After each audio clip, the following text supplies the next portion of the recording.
sesi 2 ini juga kita buka sesi tanya jawab dan kita coba kumpulkan dulu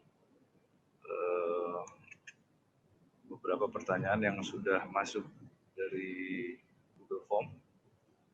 Yang pertama saya ingin sampaikan pertanyaan dari Buce Val Frans Zerki NPD, apakah masih hadir di ruangan virtual ini? Atas nama Buce Val Frans Zerki NPD. Ya, baik. Ya. Bisa didengar Pak Agung? Ya, aman. Oke, silakan Pak Buce. Baik, seperti yang dijelaskan Pak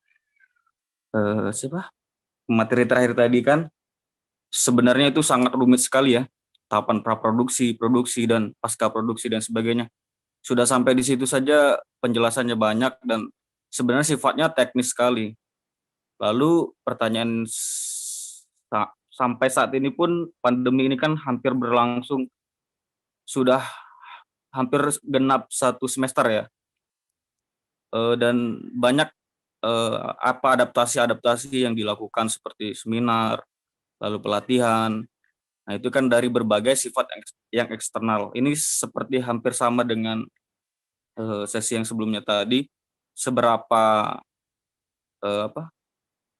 sumbangsih pihak kampus, misalnya Universitas Negeri Padang, Pendidikan Sendra Tasik, untuk membekali alumninya agar setidaknya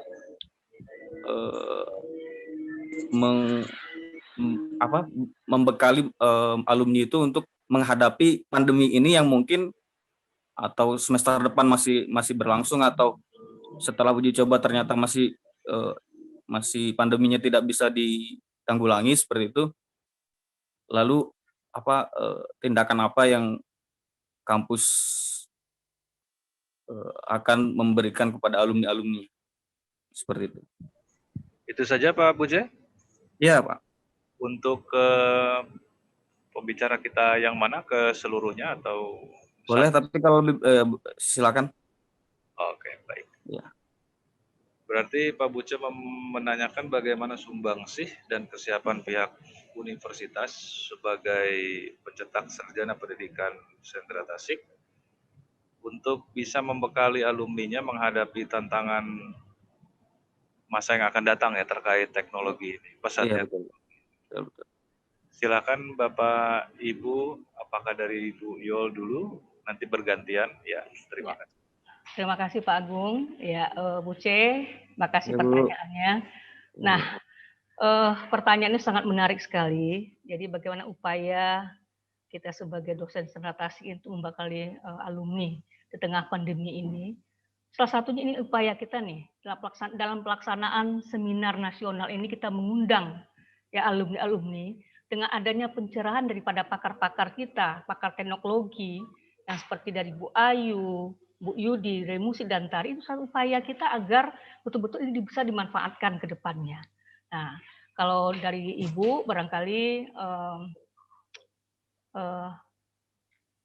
kepada barangkali secara individu, secara chatting kita juga bisa berkomunikasi kepada mahasiswa, pada alumni, bagaimana mengatasi persoalan yang dihadapi para mahasiswa atau para alumni terkait dengan proses pembelajaran. Ya, salah satu tadi mengaktifkan kembali sebenarnya pengalaman-pengalaman dari guru, para alumni tentang bagaimana menerapkan model ini ya secara utuh, itu digalakkan kembali. Jadi jangan ditinggalkan. Kita kan selama ini terlena sebenarnya, terlena dengan kena COVID ini. Tapi sekarang upaya itulah yang kita bangkitkan kembali. Saya yakin bahwa alumni kita kreatif sekali dalam menciptakan pembelajaran inovatif, menciptakan teknologi inovatif.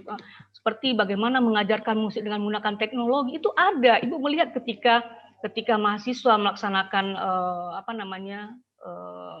IBM saja mereka sudah produktif sebenarnya. Nah, tinggal sekarang itu bagaimana melaksanakannya di lapangan. Nah, itu saja yang bisa Ibu sampaikan. Barangkali Pak Rudi atau Pak Ansia menambahkan. Terima kasih Pak Moderator.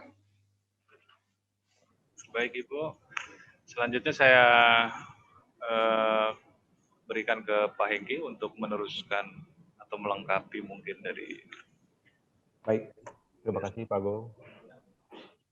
Baik, saya mencoba menanggapi dari apa yang ditanyakan oleh Bapak Buce Zerki. Ya, pertama saya dulu ingin memperkenalkan diri. Sebelumnya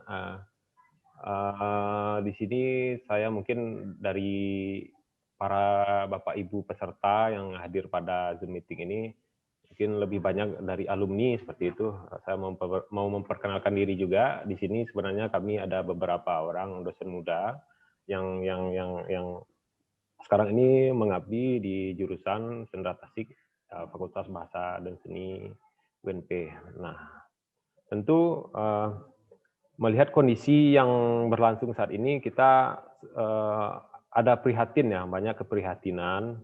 Kemudian terutama tentang pelaksanaan pembelajaran. Nah, mengenai sumbangsih, saya rasa sebagaimana juga dibahas dalam pembahasan materi sebelumnya, juga mengenai pembelajaran dari Ibu Yuliasma, tentu kalau itu bagi mahasiswa, kami harapkan apabila ini kita sebenarnya kalau dalam proses pembelajaran pada zaman sekarang itu kita lebih terfokus kepada student center learning seperti itu. Kita mengharapkan bagaimana mahasiswa-mahasiswa untuk dapat lebih kreatif, dapat mencari sumber-sumber pembelajaran yang lebih luas.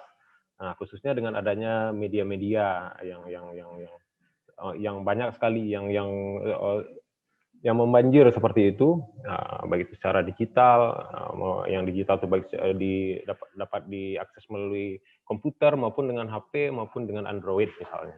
Nah, banyak macam-macam media pembelajaran yang ditawarkan oleh startup seperti itu ya, dengan menciptakan misalnya menyediakan contoh media pembelajaran yang efektif, yang mungkin bisa diakses melalui handphone misalnya atau melalui Android. Nah, itu sebenarnya membantu. Nah, lebih daripada itu, mungkin Bapak Ibu sebagai guru, yang pertama tentu kita ketika kita sebagai pendidik kita mencoba kita memfasilitasi, kemudian kita memotivasi seperti itu. Nah, itu sangat sekali ya, sangat kompleks sekali dalam keadaan seperti pandemi ini, sehingga memang yang perlu dan utama sekali itu komunikasi itu sangat penting dilakukan. Nah, dari beberapa dosen-dosen muda itu kami insya Allah telah berupaya ya juga berkolaborasi dengan dosen-dosen senior di sini di Sendra Tasik, mencoba bagaimana mengadaptasi cara pembelajaran kita yang biasanya secara tradisional, kini kita aplikasikan dalam bentuk menyediakan media-media audio maupun visual yang nantinya mahasiswa tentu harus dapat mengadaptasi juga dengan adanya media-media atau aplikasi seperti untuk mengedit video ya. Dari apa yang disampaikan oleh Pak Rudi tadi itu mengenai konten itu sangat bagus sekali. Nah, mungkin itu adalah langkah-langkah bagaimana kita dapat menyiapkan sebuah karya konten yang lebih yang lebih berkualitas seperti itu. Nah, mungkin lebih kepada komunikasinya. Mungkin untuk masa yang akan datang melalui interaksi-interaksi baik itu dari grup-grup alumni mungkin ya, mungkin kita bisa melakukan diskusi-diskusi atau memberikan gagasan-gagasan seperti apa yang baiknya nanti demi kemajuan institusi kita. Nah, mungkin itu saja yang dapat saya sampaikan. Terima kasih. Mungkin bisa dipahami Pak Buce. Terima kasih. Assalamualaikum. Oke, Pak. Pak Rudi. Pak Rudi mau terkait pertanyaan. Baik, Pak Agung, terima kasih banyak untuk kesempatannya. Baik, Pak Buce, terima kasih banyak pertanyaan yang disampaikan. Mungkin terkait dengan bagaimana kesiapan alumni tadi, saya tidak mengomentari karena tidak kapasitas saya dalam hal tersebut. Dan saya akan komentari mengenai media tadi. Pak Buce mengomentari bahwa memang agak rumit sepertinya kalau sampai harus seperti itu di dalam sebuah proses pembuatan konten. Konten apa saja, termasuk mungkin pembelajaran, kemudian juga untuk meng-create sebuah karya. Nah, mungkin saya akan lebih spesifik mengkomentari persiapan kita mungkin selaku pendidik dan pengajar untuk menyiapkan konten pembelajaran. Karena memang sebelum kita menghasilkan sebuah konten itu ada namanya proses, namanya ada desain dulu, kemudian ada pengembangannya, kemudian ada pengelolaannya, dan kemudian baru ada nanti penilaiannya. Yang mana konten ketika itu kita gunakan untuk sebuah proses pembelajaran, tentu kita harus mengacu kepada yang namanya kurikulum. Nah, kurikulum ini ada dua hal yang paling penting. Yang pertama adalah adanya kompetensi, kemudian yang kedua adalah ada namanya konten tadi. Nah, ini sebetulnya yang menjadi isi dari yang namanya kurikulum tersebut. Ada konten, kemudian ada kompetensi. Nah, untuk men-create sebuah media atau konten pembelajaran tadi, memang tidak semudah untuk membalik telapak tangan. Dengan hanya mengunduh video, kemudian kita kirimkan ke siswa melalui WA, nah itu belum bisa kita kategorikan dia menjadi sebuah konten pembelajaran atau media pembelajaran. Karena apa? Belum bisa untuk membelajarkan. Tidak ada evaluasinya. Lalu, dia tidak bisa dijadikan sebagai pengganti penugasan kalau dia tidak lengkap elemen-elemennya atau komponen-komponen dalam sebuah proses pembelajarannya. Nah, kalau kita misalnya bawakan kepada ranah seni pertunjukan, tentu ini belum menjadi sebuah karya yang bisa untuk atau siap ditontonkan kalau tidak ada perencanaan sebelumnya. Nah, terima kasih banyak Pak Buce. Demikian Pak Buce, mudah-mudahan bisa menjadi masukan, jadi pertimbangan dari paparan atau jawaban narasumber kita. Selanjutnya kita beri kesempatan dulu untuk satu penanya terakhir karena kita sudah lewat sedikit dari susunan acara yang kita rancang. Tapi masih kita kasih kesempatan untuk satu orang lagi dengan nama Bambang Permadi dari Universitas Negeri Bengkulu. Apakah masih ada? Bapak Bambang Permadi dari Universitas Negeri Bengkulu. Tidak ada, kita lewat. Yang kedua, Bapak Awal Dalimunte, SPD, Guru SMPN 1 Sibolga. Apakah ada? Ada Pak, ada. Ada. Oke. Bapak Awal silakan pertanyaannya singkat, padat, jelas, langsung pada para pemateri. Terima kasih. Oke, Bapak Ibu, terima kasih sebelumnya sudah memberi kesempatan untuk bertanya. Tadi di link form sudah saya ajukan pertanyaan saya. Kebetulan saya seorang guru di SMP Negeri 1, mengampu pembelajaran seni musik. Jadi pertanyaannya berkaitan dengan pembelajaran tentunya. Yang ingin saya tanyakan adalah bagaimana seorang guru dapat menciptakan pembelajaran seni musik yang kreatif di dalam kelas, menyenangkan tentunya bagi peserta didik. Lalu output dari pembelajaran seni musik ini adalah meningkatkan semangat belajar peserta didik terhadap pelajaran lain. Begitu.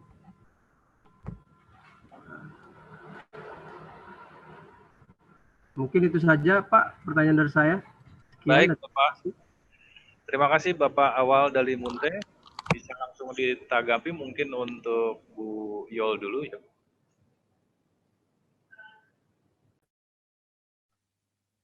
Terima kasih Bapak Delmunte atas pertanyaannya. Terima kasih Pak Moderator telah menghubungi kami dengan Bapak Delmunte. Bagaimana menciptakan pembelajaran seni musik ya Pak? Sebenarnya seni musik, seni tari berbedanya substansi saja. Tapi bagaimana menciptakan pembelajaran yang inovatif itu, yang kreatif itu, agar betul-betul bisa diterima oleh siswa. Nah, barangkali kita harus melihat dulu seperti apa yang saya tawarkan pada penjelasan tadi. Yang pertama adalah kita analisis kebutuhan siswa kita dulu, Pak. Apa yang dibutuhkan siswa sebenarnya? Tentu kita harus mengacu pada kurikulum yang berlaku. kalau misalnya siswa membutuhkan kemampuan awalnya apa misalnya, dia bisa misalnya hanya bermain, punya alatnya, hanya punya recorder, barangkali kalau salah saya mau dibantu, hanya punya recorder atau hanya punya pianika misalnya. Nah, sementara yang alat-alat lainnya belum ada. Barangkali kita mengacu kepada kurikulum kita, kalau ini barangkali apa yang cocoknya untuk ketercapaian kurikulum ini, apa yang cocok misalnya berhubungan dengan ensemble. Kita punya 2 alat, barangkali memfasilitasi alat yang 2 itu kita gunakan dengan tidak mengurangi esensinya tentunya. Kemudian kalau kita tahu bahwa kebutuhan anak adalah kita tahu bahwa anak hanya mempunyai alat itu. Kemudian apalagi tentu kita yang berhubungan dengan berikutnya, kita harus pilih materi. Ya, materi yang terkaitan untuk pencapaian tujuan tentunya. Kalau tujuannya ensemble, otomatis tentu kita gunakanlah alat-alat musik itu. Nah, apa berikutnya lagi? Sintaknya. Nah, apa itu tahapan pembelajaran? Jadi kita harus ciptakan tahapan pembelajaran itu. Kalau kita menggunakan model penelitian inovatif, tentu kita menggunakan model apa sintak yang ada di model itu. Tentu sesuaikan dengan kebutuhan juga. Nah, kalau kita ingin menciptakan sesuai dengan kebutuhan pada saat ini, sangat mendesak ini, kita bisa menciptakan sendiri sebenarnya.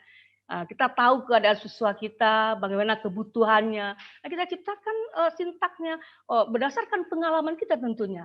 Guru-guru yang profesional, guru-guru yang punya kompetensi pedagogik, ya, guru-guru yang punya pedagogi sosial kepribadian itu dia tahu kebutuhan siswanya, dia tahu apa yang dia lakukan dengan menciptakan berbagai macam sarana prasarana yang ada, media pembelajaran dapat digunakan untuk mempermudah siswa untuk supaya agar siswa dapat termotivasi dalam pembelajaran. Jadi sintak itu untuk terarah pembelajaran, untuk mengarah pembelajaran itu tujuannya, Bapak. Ya, kemudian tentu sebagai guru, saya katakan tadi kita tahu bahwa media sebagai alat untuk mempermudah, alat pembelajaran untuk mempermudah siswa dalam menyerap pengetahuan dan keterampilan. Jadi setiap perilaku positif siswa itu harus diberikan penghargaan. Karena siapapun orang besar, orang dari anak-anak sampai dewasa, penghargaan itu penting. Karena itulah akan membangkitkan motivasinya untuk memunculkan daya rasa, daya cipta dan daya kreativitasnya. Barangkali itu yang bisa saya sampaikan. Terima kasih. Ya, silakan Pak, kembalikan kepada moderator. Terima kasih Pak Bu Yul. Mungkin selanjutnya langsung saja oleh Pak Hengki, bisa ditanggapi juga untuk saling melengkapi. Baik, terima kasih Pak Agung atas kesempatannya.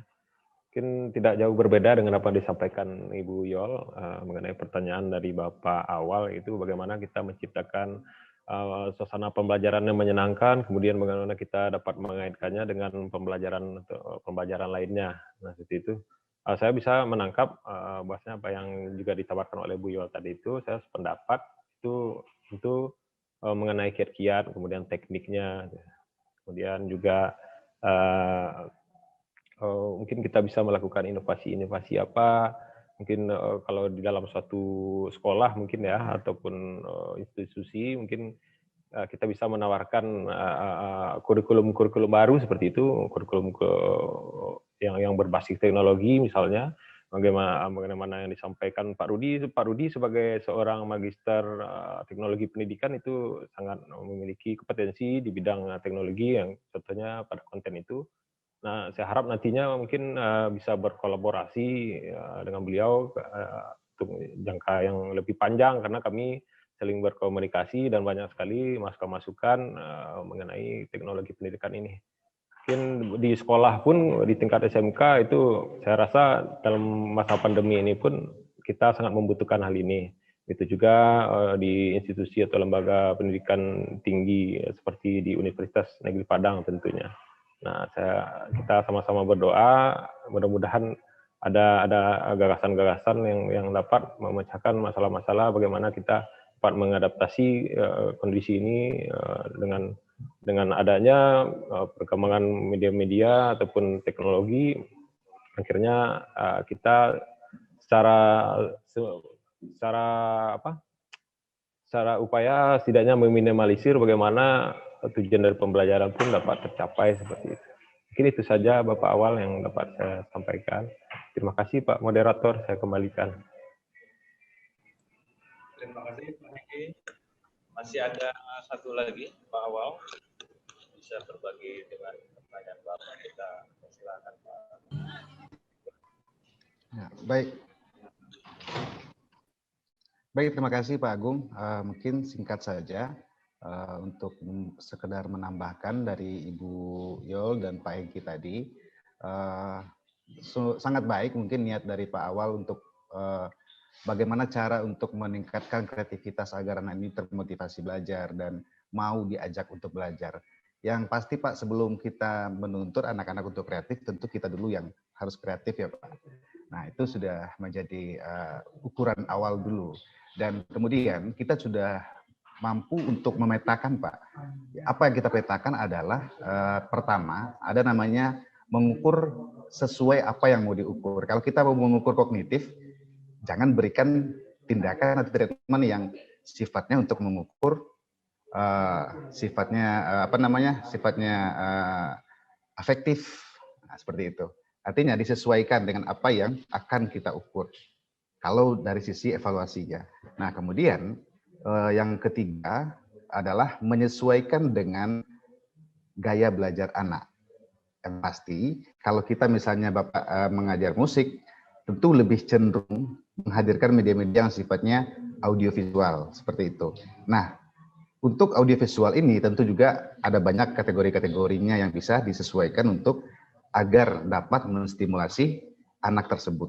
Nah, jadi carikan hal-hal yang sifatnya lain dari kebiasaan mereka yang biasa dilihat sehari-hari di TV, kemudian di media-media ataupun non-mainstream. Artinya, ubah cara pandang apa yang ada di sekitar mereka itu dulu bisa jadi buah untuk kita melakukan aktivitas yang menyenangkan. Nah, tentu saja ini di kita sebagai guru.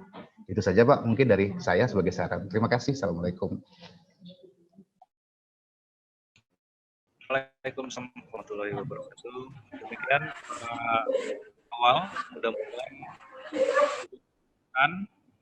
bisa dipahami dan mudah-mudahan bisa dicoba diaplikasikan nanti di sekolah. Akhirnya alhamdulillah sesi tanya jawab pada sesi 2 diskusi kita hari ini telah selesai.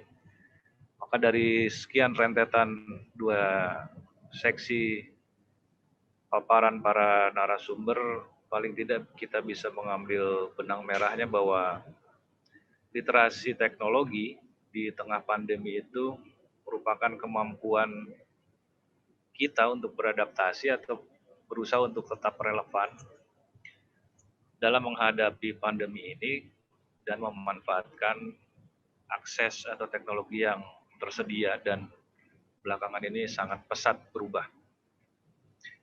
Kemudian ada beberapa kata kunci diantaranya untuk bisa relevan dalam hal tersebut, maka saya mengutip dari Pak Yudi yang pertama tadi, ada 6 kompetensi digital yang bisa kita pahami atau kita harus pahami betul. Yang pertama, kita harus bisa mengakses, kita harus bisa membuat tata kelola, kita harus bisa membuat manipulasi, kita harus bisa menggunakan atau membuat informasi dengan cara yang etis dan tentunya secara berkesinambungan. Nah, paling tidak ini kemudian keterkaitannya dengan seni pertunjukan tentunya dilengkapi dengan pernyataan Pak Miroto tadi bahwa di era digital seperti saat ini maka kolaborasi itu sangat diperlukan. Baiklah saudara sekalian, alhamdulillah diskusi kita telah berakhir dan di akhir ini saya ingin menyampaikan atau mengumumkan ada 5 penanya terpilih untuk mendapatkan door prize dari Panitia Seminar Nasional Sendra Tasik Fakultas Bahasa dan Seni Universitas Negeri Padang 2020. 5 orang ini diantaranya yang pertama Rian Hidayatullah, MPD, dosen Universitas Lampung. Yang kedua Profesor Dr. Ardipal, MPD, dosen jurusan Sendra Tasik Universitas Negeri Padang. Yang ketiga, Henry Johan Jauhari, MPD, dosen Universitas Pendidikan Indonesia. Yang keempat, Buce Val Frans Serki, MPD. Dan yang kelima terakhir Bapak Awal Dalimunte dari SMP Negeri 1 Sibolga. Selamat untuk kelima penanya terpilih. Setelah acara ini Bapak sekalian bisa hubungi panitia melalui grup WhatsApp yang telah diikuti Bapak-Bapak sebelum penyelenggaraan seminar ini. Demikian, mudah-mudahan bermanfaat dan mohon maaf bila banyak kesalahan, baik yang sengaja atau yang tidak disengaja. Saya pamit sebagai moderator. Assalamualaikum warahmatullahi wabarakatuh. Saya kembalikan ke MC. Terima kasih. Waalaikumsalam warahmatullahi wabarakatuh. Waalaikumsalam warahmatullahi wabarakatuh. Terima kasih Pak Agung. Bapak-bapak, ibu-ibu yang kami hormati, sampai kita di penghujung kegiatan kita pada hari ini, saya selaku pembawa acara, mohon maaf kalau ada salah kata atau kata-kata yang tidak pada tempatnya selama kegiatan berlangsung. Ya, terlebih dahulu saya minta dimaafkan dan kerelaan dari Bapak Ibu. Dan dengan ini berakhir sudah acara seminar kita pada hari ini. Namun seusai ini kita tutup, akan ditutup, nyandung, jadi tutup. Dalam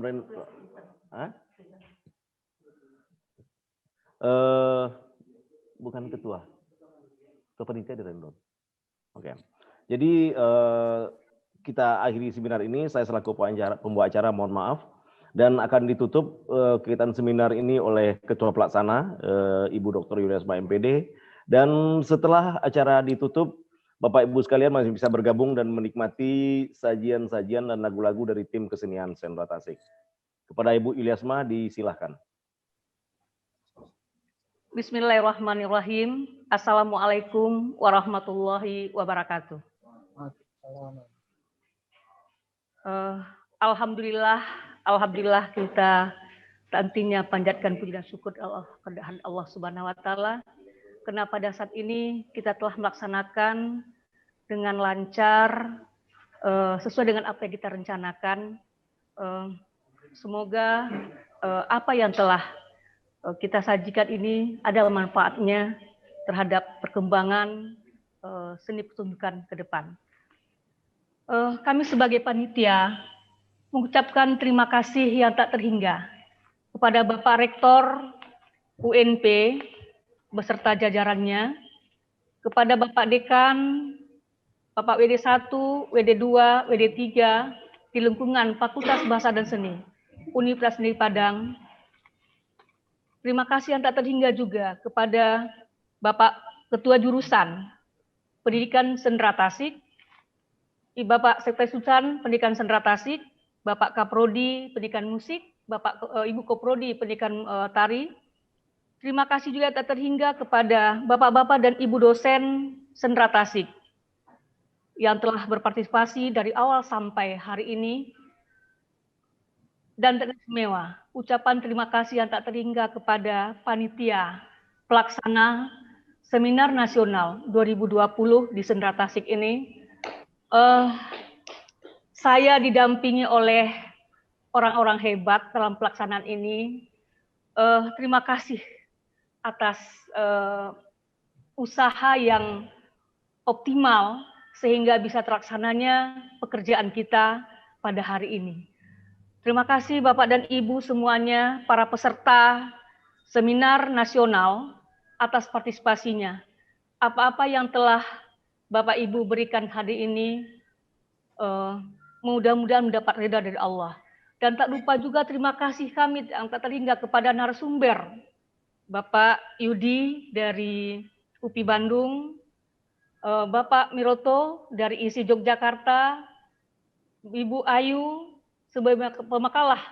Ketiga-tiganya sangat memberikan materi yang sangat luar biasa, pencerahan yang sangat luar biasa kepada kami kita semuanya. Mudah-mudahan apa yang telah Bapak Ibu berikan ini mendapat amal ibadah yang sebesarnya di sisi Allah Subhanahu wa taala. Akhir kata, mohon maaf jika dalam pelaksanaan ini banyak hal-hal yang tidak berkenan di hati Bapak dan Ibu, karena kami yakin manusia ini tidak luput dari kesalahan dan kekhilafan. Akhir kata, wabillahi taufiq wal hidayah. Wassalamualaikum warahmatullahi wabarakatuh. Dengan ini saya nyatakan Assalamualaikum warahmatullahi wabarakatuh. Seminar Nasional.